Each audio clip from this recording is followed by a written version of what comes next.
Incentivan a forma mais concreta para convertir San Nicolás em dos cidade turístico. De Aruba Investment Bank está apresentar plano ao governo que definitivamente é plano de ação imediato. Para completar o plano maestro para San Nicolás, está observar também série de incentivo fiscal particular para assim a área mais atrativo. Pero o que está trova que não há realocação de negócio fora de outra área para San Nicolás, aproveitando de incentivo, não?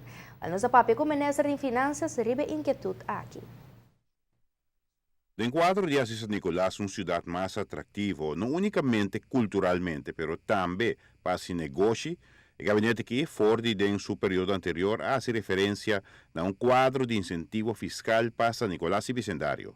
O ministro de Finanças tem rol ativo nessa aqui ave, depois de palabração com a HASI, com o sector gremial. Diferentes protocolos concluí em quadro de diálogo social que estava tendo no passado e em qual estava tendo diferentes convênios e as práticas assim com o setor, tanto sindical como com o setor comercial, para bem com certo incentivo e de todo um pouco, facilidade fiscal, entre outros, para fomentar mais atividade econômica para arriba. O ministro atoma na seu encargo para formalizar o acordo na Cutim em forma de lei. Ano passado já acaba a formalizar algum de protocolo aqui com a sala de diálogo social, entre outros. O ministro Bermúdez está espera que em 2 lunas lo por formalizar diferentes assuntos.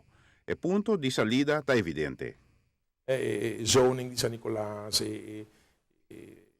assunto de REFPAR, assunto de redução de invoerrechten para remodelação, incentivo para negócio novo na certa zona na San Nicolás. Nós queremos fomentar a atividade econômica nova na San Nicolás. Para isso, nós também legalizar certa facilidade na hora de discutir e combinar. Me nota quer dizer, por exemplo, que nós temos facilidade de tal maneira que também há uma realocação ou mobilização de negócio existente para arriba. Nós queremos que a ideia está que nós temos para estimular o negócio na Jaquibana de Pabau para não ser aqui não, então vai para arriba, então assim usa a facilidade. Segundo mim, a ideia está que a facilidade que se cria atividade nova. Compreender bom é hora. Não trata com a atividade econômica comercial existente está move para San Nicolás para aproveitar de incentivo na fiscal.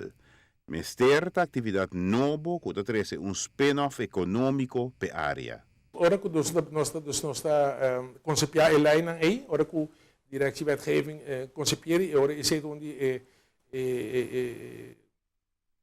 o que nós também controlar e vigilar também o tipo de seria alocação e não também tudo lugar. Nós queremos fomentar atividade nova. Giovanni Müller, Notícia Benoci.